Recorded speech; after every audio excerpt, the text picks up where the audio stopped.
Entonces, al hablar de nódulo pulmonar solitario, ¿a qué nos hacemos referencia? Esto no es más que un hallazgo incidental en estudios radiológicos. ¿Cómo así hallazgo incidental? Por lo general es algo que no se esperaba y que lo encontramos de sorpresa, pues un ejemplo sería que mandamos una radiografía de tórax preoperatoria y pues nos encontramos el nodulito y ya ahí comenzamos con el manejo, con el enfoque.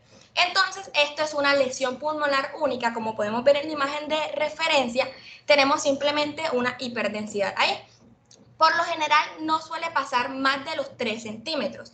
Y cuando pasa de los 3 centímetros ya no se llama nódulo, sino que se llama masa. Y ya sería maligno, pero eso se lo explicaré más adelante. Pasa, porfa. Bueno, antes de hablar de nódulo como tal, rápidamente les voy a recordar un poco sobre la anatomía pulmonar, ya que esto va a tener como cierta relevancia en este tema. Recordemos que el pulmón derecho tiene 3 lóbulos, tenemos el lóbulo superior derecho, que en la radiografía está de azul, tenemos el lóbulo inferior derecho, que está como de rosadito, y tenemos el lóbulo, el lóbulo medio derecho, el que está rosadito, el inferior derecho, el que está de verde. Y en la otra radiografía tenemos el lóbulo inferior izquierdo, que está de verde, y el superior está de azul. Tenemos los bronquios, tenemos la tráquea y tenemos los bronquiolos. Ya, habiendo recordado un poco eso, pasa, por favor. Ok, ahí. Bien, aquí la etiología, como le dije yo, esto es un hallazgo que pues no se espera, ¿cierto? Entonces tenemos que encontramos muchas causas, tiene causas muy diversas. Entonces puede ser causado por enfermedades infecciosas, inflamatorias, vasculares, linfáticas, congénitas, neoplasias, ya sean benignas o malignas. Un ejemplo de infecciosas tenemos la tuberculosis, la anocardia, parásitos, el sarampión, pero la más representativa sería la tuberculosis. En las neoplasias benignas encontramos el amartoma pulmonar, que como es el propio de aquí, por así decirlo. Tenemos granuloma de células plasmáticas, encontramos fibromas, encontramos tumores neurales, en fin. Hablando de neoplasias malignas, tenemos CA de pulmón, tumores y metástasis. Vasculares tenemos hematomas, congénitas quistes broncogénicos, inflamatoria tenemos un nódulo reumatoide y así. Pasa, por favor.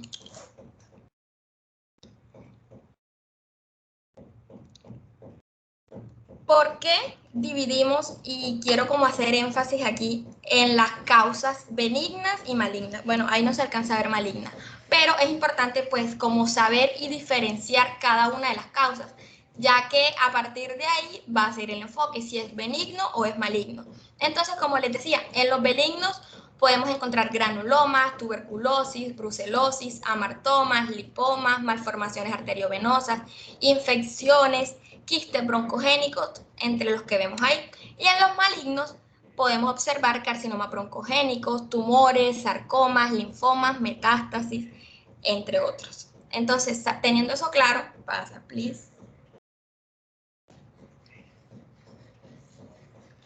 Bueno, antes de hablar un poco sobre las características radiológicas, me gustaría decir que aproximadamente el 40% de las causas son malignas y de ahí aumentan la malignidad o el factor de riesgo en pacientes que cuentan con ciertas características.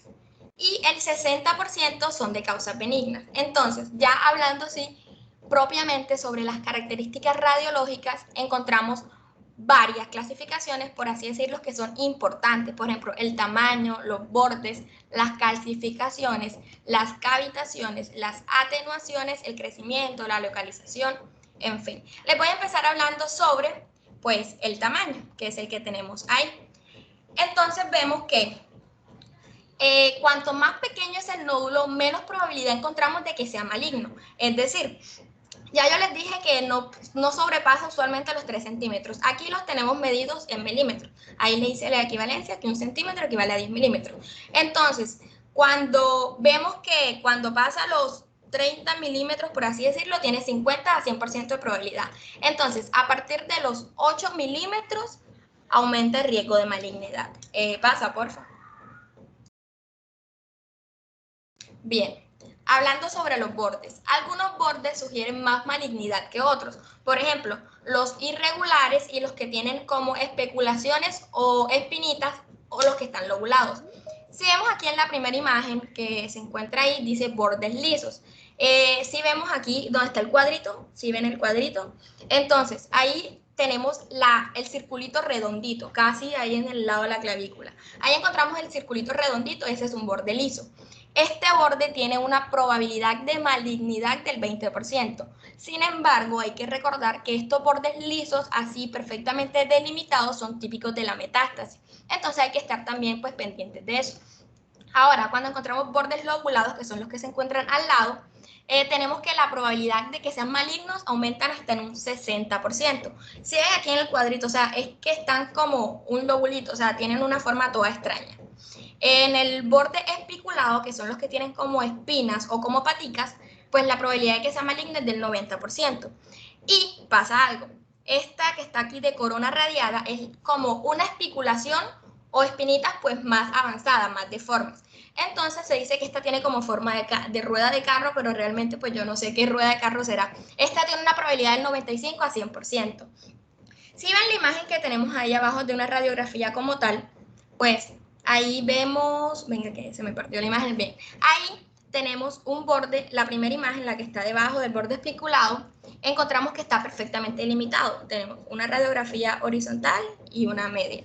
Entonces ahí se ve el borde bien delimitado. Sin embargo, pues en la otra que está al lado está un poco más deforme, más amorfo. Esto nos indica claramente una malignidad. Bien, pasemos al siguiente característica radiológica. Pasa, porfa.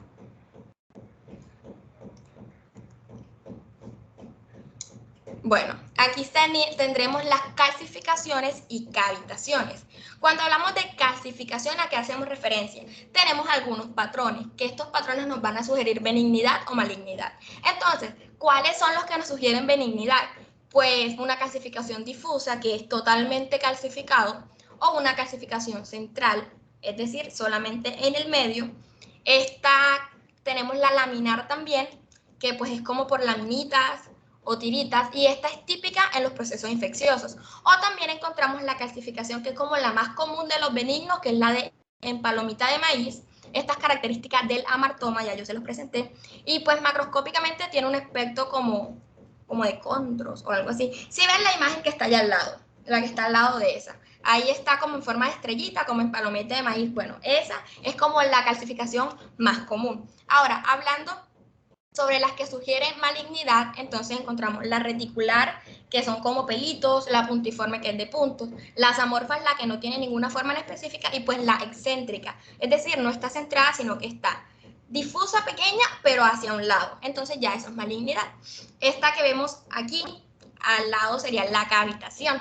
Entonces tenemos que tanto los nódulos benignos como los malignos pueden tener cavitaciones, es decir, entradas pues de parénquima pulmonar.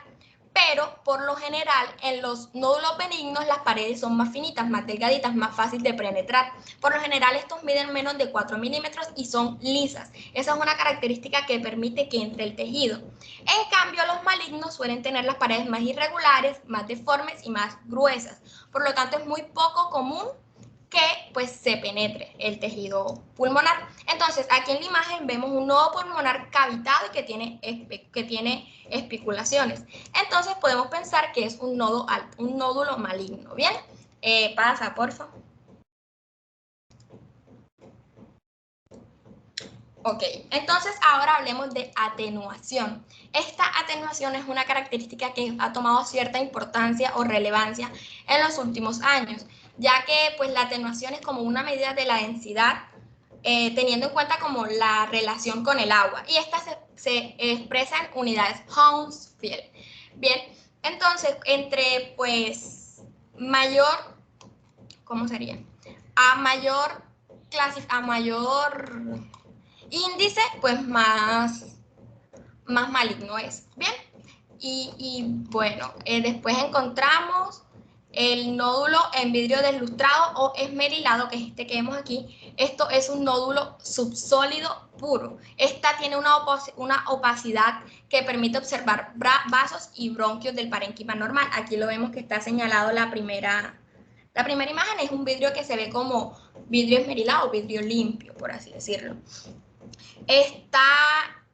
También el nódulo parcialmente sólido, que es el que vemos debajo, este tiene una opacidad, tiene una mezcla, por así decirlo, entre el componente sólido y una opacidad. Si vemos que no se ve totalmente blanco, pero tampoco se ve totalmente transparente, o por lo menos se alcanza a visualizarlo un poco más.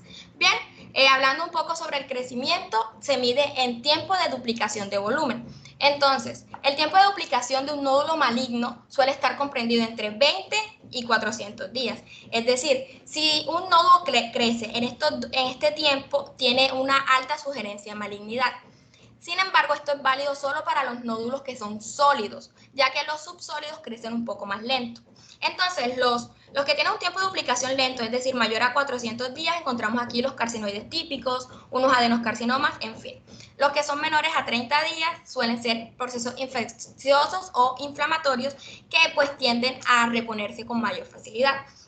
Ahora, aquí hay algo clave y es como lo más importante de esto, que cuando son menores a 20 días o mayores a 2 años, es muy poco probable que sea maligno. Bien, pasa, porfa.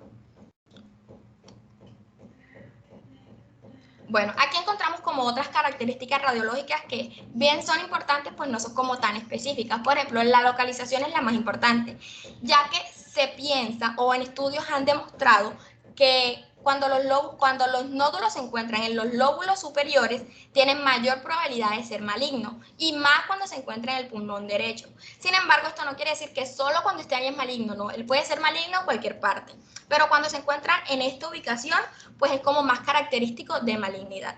Bien, el broncograma aéreo es más común en los nódulos benignos que la presencia de grasa. También podemos encontrar grasa aislada en amartomas, en lipomas, y los nódulos satélites son importantes porque nos indican que va a aparecer o que vamos a encontrar presencia más adelante de nódulos pulmonares. Entonces, estas son unas lesiones más pequeñas alrededor del nódulo pulmonar dominante, pero esto tiende a ser benigno. Bien, ya pasa, por favor. Los dejo con mi compañero. Muchas gracias. Ok, ¿me escuchan? Sí. Bueno, en los criterios de malignidad, sí, mi compañera mencionó muchas cosas que nos van a ayudar de cierta manera a enfocarnos en si es maligno o si es benigno. Y creo que es lo más importante para uno proceder a un buen diagnóstico y pues de esta manera hacerle un buen abordaje terapéutico.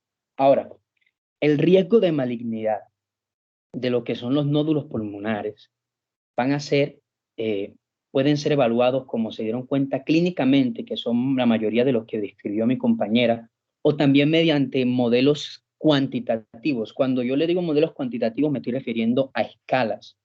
Entonces, ¿nosotros qué hicimos? Nosotros revisamos, hicimos revisiones. Actualmente están las guías de Fleischer, las guías de Fleischer que nos dan algunos modelos que están avalados por ellos. Está la ACCP, o como se dice American College of Yes, también nos da factores de riesgo, por ejemplo. Entonces, ¿cuáles son estos modelos cuantitativos? Tenemos el modelo de Brock, tenemos el modelo de Mayo Clinic, y ahorita más adelante vamos a explicar cómo estos influyen en los criterios de malignidad. Ahora, los nódulos pulmonares de alto riesgo lo podemos dividir nosotros en que tienen un riesgo estimado entre ¿qué? Entre mayor al 65%. Tenemos una descripción aquí entre los que son de bajo riesgo, intermedio y alto riesgo. ¿Por qué hacemos esto? ¿Por qué? Porque al nosotros intentar abordar, sea lo que sea, nosotros debemos dividir a los pacientes entre estos tres grupos. Entre baja probabilidad, que como lo vemos ahí, allí nos distingue que es menor a 1.5 centímetros, y intermedio entre 1.5 a 2.2 centímetros, que también equivale al menos del 65%, y alto riesgo mayor a 2.3 centímetros, alta probabilidad del 65%. Los nódulos que son de riesgo intermedio van a tener características como las vemos aquí. Tienen características mixtas que pueden incluir incluso otros factores de mayor riesgo. Algunos de estos métodos que les dije como lo son el modelo de Brock, como lo son de Mayo Clinic, como lo son también otros, entre otros que están, son muy importantes para ayudarnos a hacer un buen abordaje. Debemos tener en claro estos criterios de malignidad. Entonces, para hacer un abordaje, nosotros, sea como sea, nosotros debemos utilizar, o la idea es dividir, si este nódulo o si estos nódulos pulmonares son de baja probabilidad, de probabilidad intermedia o de alta probabilidad. Puede seguir la siguiente diapositiva.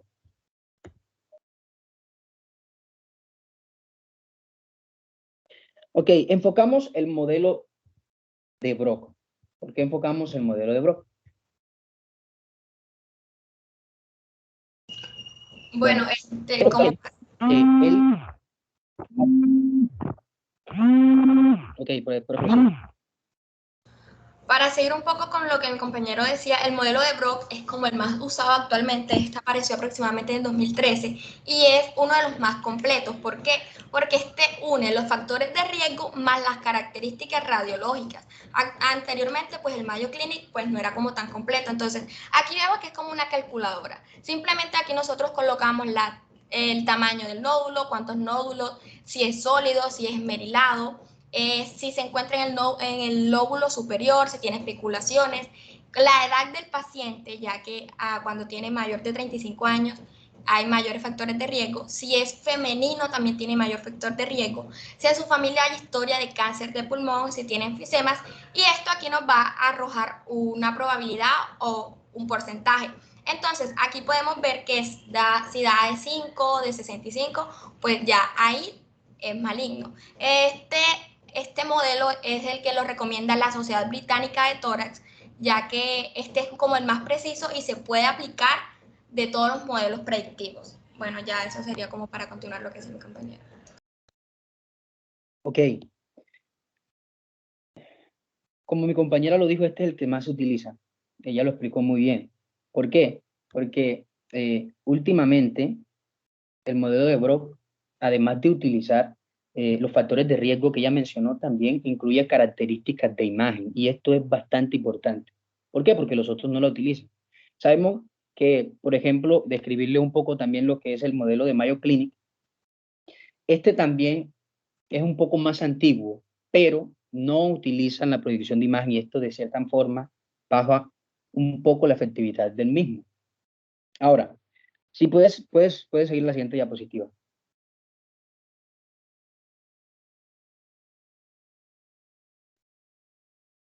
Ok. Sí, ya pasó acá, no ha pasado, listo.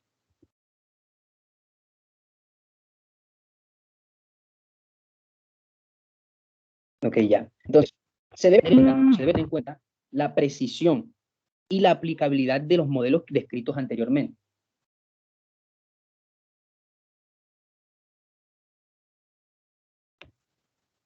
Tenemos que para nosotros abordarlo, tenemos nosotros primero determinar. Allí están descritos algunos factores de malignidad, como son la edad, el tabaco, ¿cierto? Y otros allí. Pero ahora, en muchas ocasiones, nosotros vamos a empezar primero por una evaluación clínica inicial, por una evaluación exhaustiva, ¿cierto? Lo cual nos va a proseguir a nosotros, y nosotros bien está claramente establecido que las guías tienen varios factores de riesgo, pero el manejo que nosotros debemos hacerle a esto es más que todo individualizado. Debemos hacérselo individualizado, dependiendo las características de los nódulos que se nos presenten en el paciente. Entonces, todo esto va a ir acompañado de un control imagenológico, podríamos decirlo. En muchas ocasiones, la misma imagen nos va a dar respuestas a nosotros de lo que debemos hacer. Por ejemplo, de entrada nosotros, si el tamaño, o sea, de entrada el tamaño nosotros nos va a orientar en lo que vamos a hacer. Si es menor a 6, si es menor de 6 a 8 milímetros, pues nosotros, ¿qué vamos a hacer? Nosotros normalmente nos quedamos quietos, no se le va a hacer nada, pero si vemos que es mayor a 30 milímetros, ya hay que hacerle una resección sí o sí. Ahora, cuando nosotros llevamos a control, cuando se hace un control imagenológico, lo principal es buscar que a medida que pasa el tiempo, como lo explicó mi compañera, si hay cambios o no, si así el tumor crece o si no crece. Si vemos que el tumor, si vemos que el tumor crece, como ya sea un aumento de mayor a 2 milímetros en diámetro, entonces debemos nosotros, por ejemplo, si es un subsólido o es sólido, debemos proseguir con observación y llevarlo nosotros a una resección de cuña, que lo vamos a explicar un poco más adelante. Ahora, quiero en esta parte enfocar varias cosas. Mi compañera describió nódulo sólido, nódulo subsólido. De acuerdo a todos los determinantes que explicamos anteriormente, como lo era el modelo de Brock, como son los otros factores, entonces yo quiero decirles que los nódulos sólidos que son mayor a 8 milímetros, ahora nosotros los vamos a dividir entre baja probabilidad, en probabilidad intermedia y alta probabilidad. Entonces puede seguir un poco en la siguiente diapositiva. Si nosotros tenemos un nódulo sólido mayor a 8 milímetros de baja probabilidad, vamos a hacer TAC a los 3 meses. Si es normal, o sea, si sigue normal, nosotros procedemos a un control de 9 a 12 meses. Si esto crece, se le hace un estudio histopatológico. Aquí podemos denotar los esquemas que nos van a indicar sobre la estrategia de los diferentes nódulos pulmonares solitarios. Si nosotros tenemos un paciente con una prueba imagen previa, ¿cierto? Y vemos que el nódulo pulmonar sigue en crecimiento, nos va a conllevar, ¿qué? Como les dije, a una biopsia, procedemos a una cirugía. Si el nódulo pulmonar, ya estamos hablando de los sólidos, escuchen, nódulo pulmonar solitario, los sólidos, sigue estable, no se le va a hacer una evaluación diagnostica. Esto estamos estableciendo durante el tiempo de 2 años. Ahora, si presentan nuevas apariciones, vamos a proseguir ¿con qué? Con control imagenológico, ¿cierto? Ya sea por los estudios computarizados, como los ECTAC, también los voy a mencionar los otros más adelante. Ahora, si es sólido, menor a 8 milímetros, ya sabemos que si es menor a 6, yo quiero que tengan esto aquí, si es menor a 8 milímetros, si es menor a 6 no requiere seguimiento, pero si está entre 6 y 8 milímetros, se le debe hacer control con TAC. Dentro de los sólidos que son mayor a 8 milímetros, como los distinguimos aquí, baja probabilidad, intermedia y alta. Y de esta manera vamos a proceder de la siguiente forma. Baja, seguimiento con TAC. Si es intermedia, se le puede aplicar la PET, que es cierto que es una tomografía, una sesión de protones, y ahora en una biopsia. Si seguimos nosotros, por ejemplo, en un nódulo subsólido, porque aquí explicamos los nódulos sólidos, pero un nódulo subsólido, como ellos son mixtos, si es menor a 6 milímetros, quiero mencionárselo, creo que se perdió la diapositiva, pero si es menor a 6 milímetros, no sé si fue a mí solo. Sí, el compañero como que se le fue el internet. Un nódulo subsólido puede ser mixto, ¿cierto? Ahora, menor a 6 milímetros no requiere de seguimiento alguno, pero si es mayor a 6 milímetros, se procede también con seguimiento imagenológico, como lo es un TAC de control, a los 3 de 6 meses. Si de pronto podríamos explicarlo, no sé, ¿quién puede proyectarme? Si mi compañera puede colaborarnos con la proyección de la diapositiva.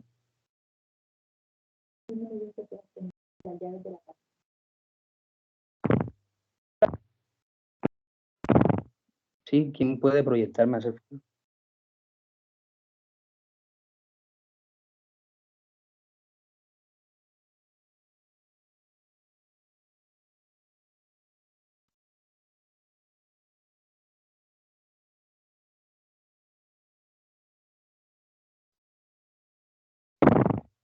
Disculpen, bueno, no sé si ya les aparece la presentación. Mi compañera está, Daniela. No, a mí no me da el internet, pero ya voy.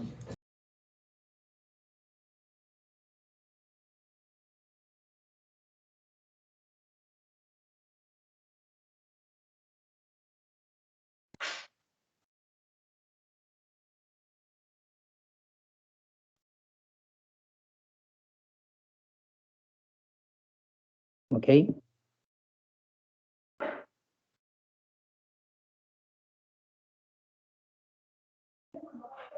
Alternativas.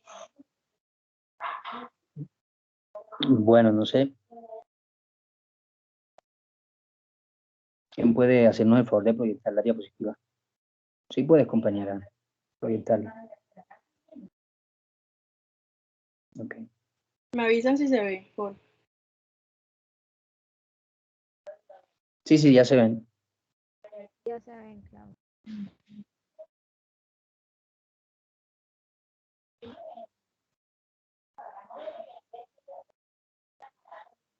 Ok.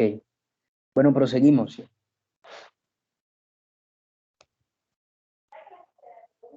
Ok, puedes seguir a la siguiente diapositiva. A la siguiente. Existen varias herramientas diagnósticas. Parece que otra vez se quitó la diapositiva. Bueno, ok. Existen varias herramientas diagnósticas. Tenemos como primera herramienta diagnóstica pautar antibióticos y ver la respuesta. O sea, en otras palabras, un paciente con una presentación clínica infecciosa, uno le pauta sus antibióticos y ve cómo sigue. Esta es una opción bastante característica y más que todo de la lesión cavitada, la que mencionó mi compañera. Y se procede de pronto si hablamos de un proceso maligno, administramos antibióticos de amplio espectro. Me confirman si están viendo la diapositiva, porque yo no la veo. No, no se ven. No, no se ve. Ah, no se ven.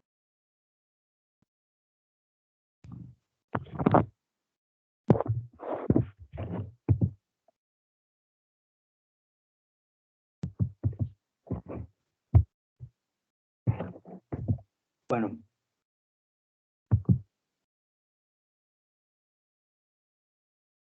Ok, ya volvió nuestro compañero. Gracias a Dios. La siguiente diapositiva.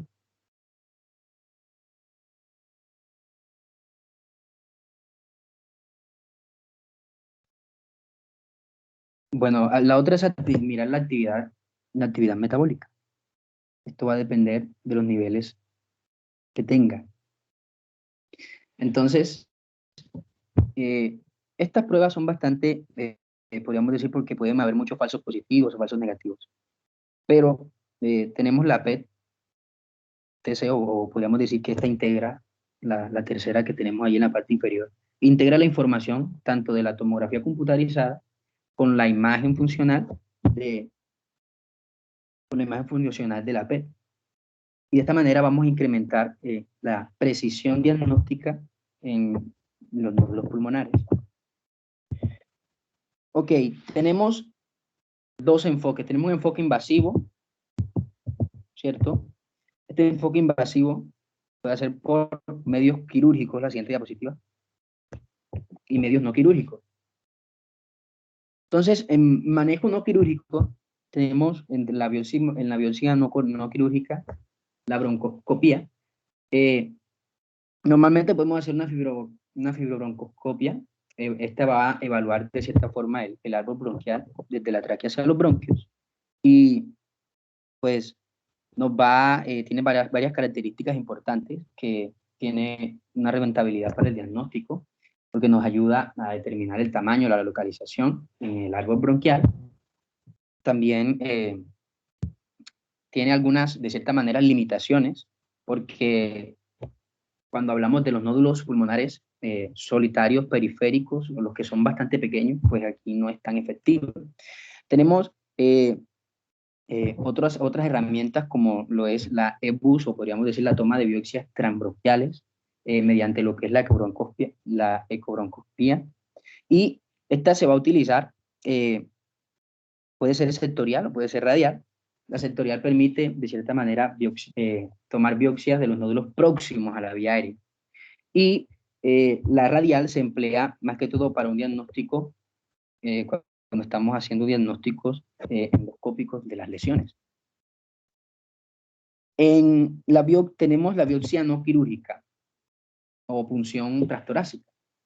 Esta se puede hacer mediante la punción aspiradora de la laguna fina, la PAF, o también se puede hacer por la biopsia de aguja gruesa. Entonces, toda la precisión diagnóstica va a depender de qué? Del tamaño del nódulo. Cuando hablamos de manejo quirúrgico, ya en la siguiente diapositiva, compañero. En el manejo quirúrgico, pues tenemos que la técnica, o podríamos decir, de oro, técnica de oro estándar, sería la resección o la resección en cuña.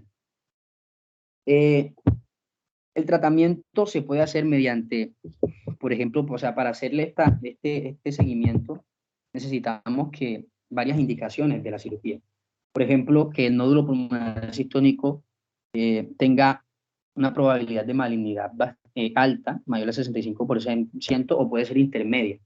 Sabemos que en los que son subsólidos mixtos, tienen más que toda esta característica. Y también que el nódulo pulmonar sistólico tenga un PET positivo, que el nódulo pulmonar sistólico aumente de tamaño, que también haya sospecha de tuberculosis, también esta es poco infrecuente. Y sabemos que la técnica quirúrgica de elección, como les dije, es la resección en cuña. Con respecto a este manejo, se puede tomar, como para hacer de pronto algo que sea un poco más entendible, la biopsia, para hacer los estudios, para hacer un buen diagnóstico y tratamiento también del mismo, se puede tomar por la que mencionamos, la fibrobroncoscopia. ¿Cierto? La fibrobroncoscopia se utiliza en lesiones más centrales y la transcutánea que les mencioné se utiliza en lesiones más periféricas, ¿cierto? El estándar o la que es o la prueba de oro estándar, la técnica de oro estándar, es la cuña pulmonar. Esta se suele realizar cuando no hay un diagnóstico y el paciente tiene riesgo, o sea, tiene bastante riesgo, ya sea intermedio o sea alto. Y, por ejemplo, esto pasaría en los pacientes que se les puede provocar o se les puede hacer una cirugía, pero aquellos pacientes que de pronto no sean candidatos a cirugía y que también tengan una alta sospecha de malignidad, porque queda eso allí vacante, ¿qué pasa con ellos? Pues, ¿qué se puede hacer? Se puede ofrecer radioterapia estereotática y también ablación por radiofrecuencia. Algo importante que no se debe hacer es administrar corticosteroides inhalados o antibióticos en el manejo de los nódulos. Esto está contraindicado, entonces yo creo que es algo que también deberíamos tener en cuenta para todo esto. Entonces, creo que aquí están nuestras referencias, donde sacamos. Muchas gracias por su atención. Dejamos con el doctor.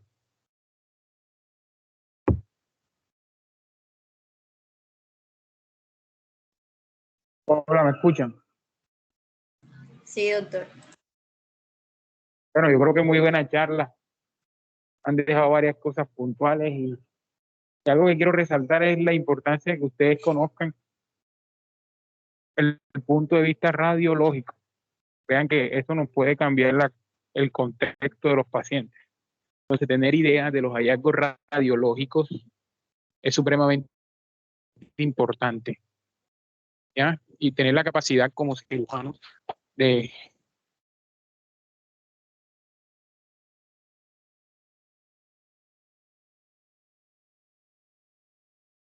Disculpen, Eso agiliza. ¿Me escuchan? Sí, doctor, sí se le escucha.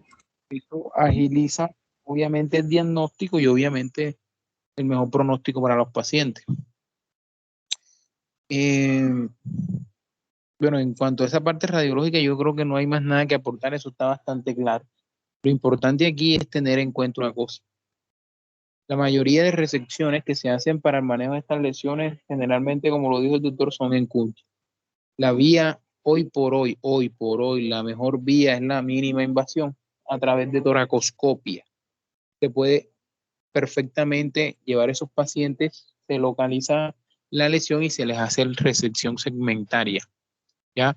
Unos hablan lobectomías segmentarias, ¿ya? Donde se saca la lesión y esa lesión se le da márgenes y va a patología.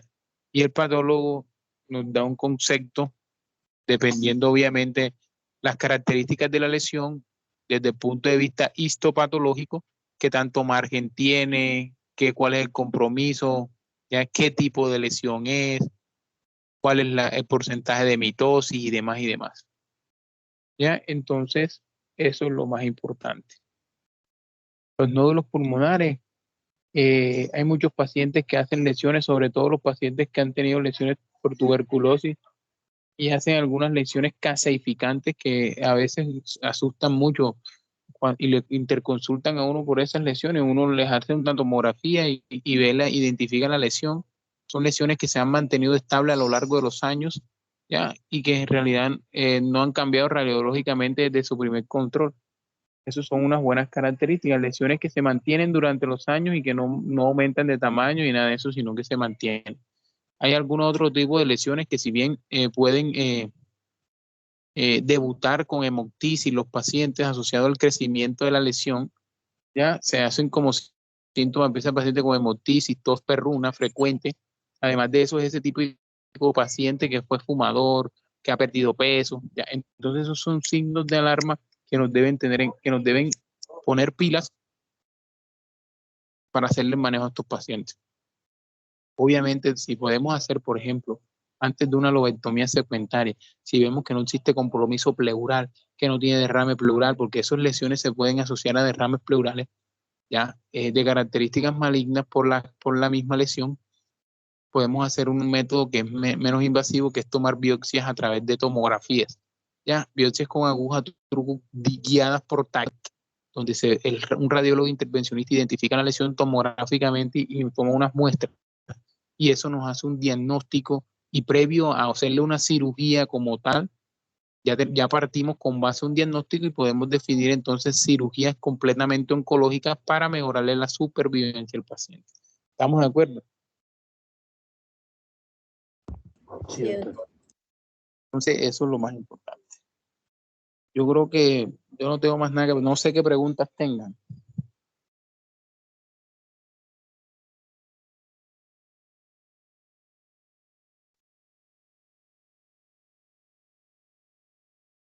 ¿No hay preguntas?